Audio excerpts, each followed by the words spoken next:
You know, I've been falsely accused of mansplaining. I'm not mansplaining. I'm old mansplaining. Subscribe to the channel, you bastard. Where are my good glasses? Has anybody seen my good glasses? Will I have to get up to do that?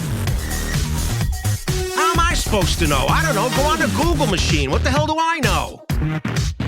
That's not what I said. I mean, it's what I meant, but it's not what I said. What do you mean, what did I mean? That's not what I meant was... What do you mean, you can't say that either? What the hell am I listening to? Someone turn that shit off! Oh, I got grandsons now. But the problem is this, I can't play football like the way I want to or used to. I can't play basketball like I used to or want to. And as far as pull my finger... At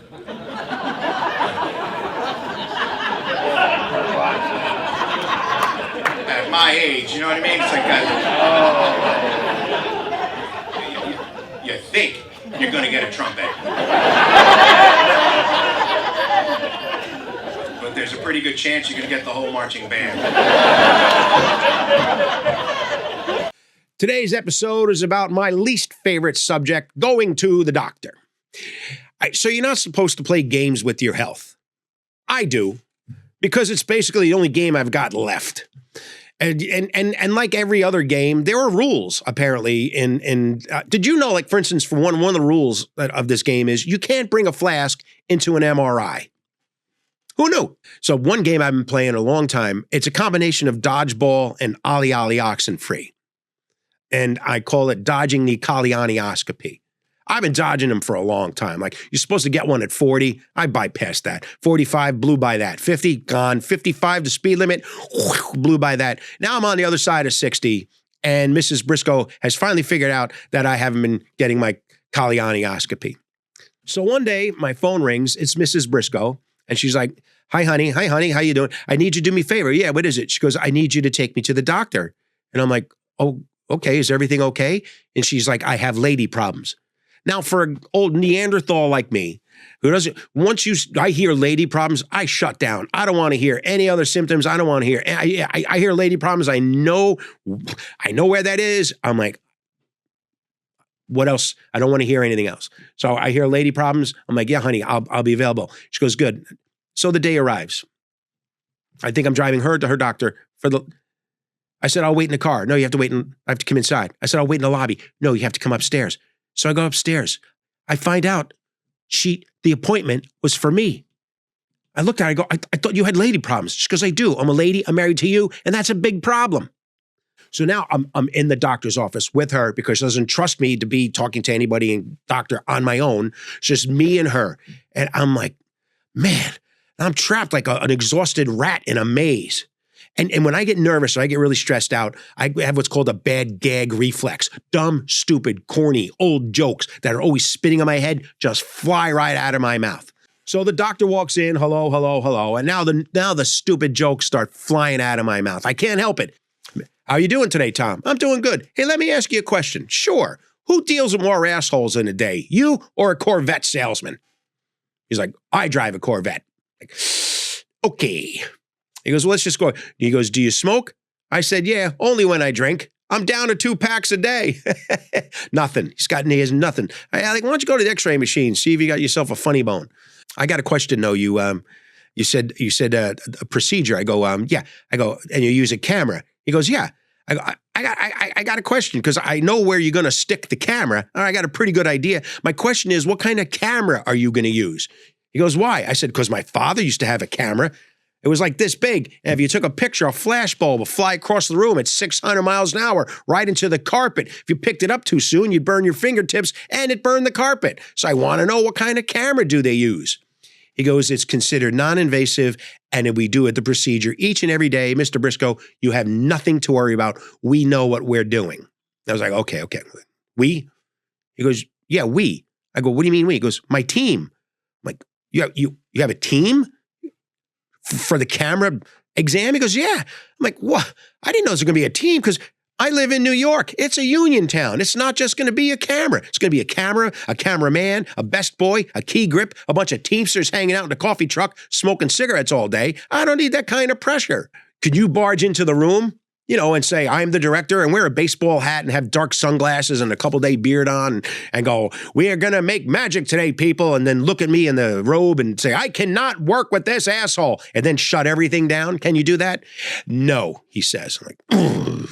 Okay, Mr. Briscoe, Dr. Sue will be in here shortly. And I look at Mrs. Briscoe and I'm like, wait, Dr. Sue? Do you know Dr. Sue? Is Dr. Sue like a man and that's Dr. Sue is the last name? No, I know Dr. Sue and she's very good. Please don't make any jokes about her gender or her age. Her age? I go, what is she, like 95? No. And with that, Dr. Sue walks in. Of course, she was about 30 years old. Of course, she was very attractive. And of course, I'm standing there in almost all my glory. And she looks at Mrs. Thank you for getting him here, Barbara. Some of these men, they just don't want to do this. I had to drag my grandpa here, kicking and screaming. Because I just went to my happy place. And my happy place is a bar where me and my buddies are drinking beer and talking sports and acting like assholes. My happy place is not my wife of over 40 years and a woman I've never met talking about my asshole. Dr. Sue walks out and the other doctor walks in and the stupid jokes just keep flying out. So I look at the doctor. I go, I'm supposed to be getting a beer, right? He goes, excuse me? So I believe I'm supposed to be getting a beer at this point. He goes, what are you talking about? And I asked my wife for confirmation. I go, honey, weren't you talking to your girlfriend? Remember, you were talking to your girlfriend. Apparently, last time she went to her doctor gave her a Pabst beer. So he gave us a referral to another doctor, and I've never been back. See, women they're just more informed about medical issues, like about and people's medical problems. They're in tune with each other. A woman visits a friend in a hospital. So many different ways than a man will visit. A woman walks into a hospital, first thing she's going to do, fix her friend's hair, tell her how pretty she looks, tell her about familiar with what's going on, and they'll have a mutual friend who had the same issues. She'll know the doctor's reputation. She's like, don't worry, hon, this is going to be great. She'll have an inspirational story for her girlfriend. Guys, we walk into the room and we tag our friend with a nickname and mock him for the very reason he's in the hospital. Guy goes in, he has eye surgery. Hey, Cyclops, how you doing? Guy walks in, he's got heart surgery. Hey, Tin Man, where's Dorothy? You walk into a guy who just had testicle surgery. You're like, hey, Wiffle Balls, how you doing? And I'm going to visit my grandson for the first time. I'm driving over to the hospital, and Mrs. Briscoe's kindly reminding me that I need to grow. She goes, it's physiology, it's human nature, it's biology. There's women's feelings. I said, okay. So when we go in there, please don't turn beet red if the topic or the subject makes you feel uncomfortable, and then run your hands through your hair and make a stupid joke and then go to the corner bar. Please don't do that like you usually do. I said, promise, honey, I'm going to do my best. Less Neanderthal, more enlightened. So we get to the hospital. She runs right upstairs. I went to the gift shop to buy my grandson a baseball bat or a football, and then nothing. They had teddy bears. So I'm like, okay, and I'm going up. I'm like, I'm more enlightened. And no one saw me walk in. As I walked in, here's what I saw. My wife, my daughter, my other daughter who just had a baby, my sister, my sister-in-law, and a couple of nieces. There were 6 women sitting around the bed talking. They weren't talking sports. No one saw me walk in, and I heard mucus plugs. They were talking about mucus plugs. I don't know what a mucus plug is. Turned around, went right out. But I can tell you this. Unless they're made by AC Delco, you will not hear men, and it's a new kind of spark plug, you will never hear men talking about mucus plugs ever. Okay, so thanks for watching. If you have a topic you'd like me to cover, drop me a letter, put it in the mail, a stamp, or an email, tom@tombriscoe.com. Tell me, hey, Briscoe, why don't you cover this? Hey, Briscoe, do you remember that?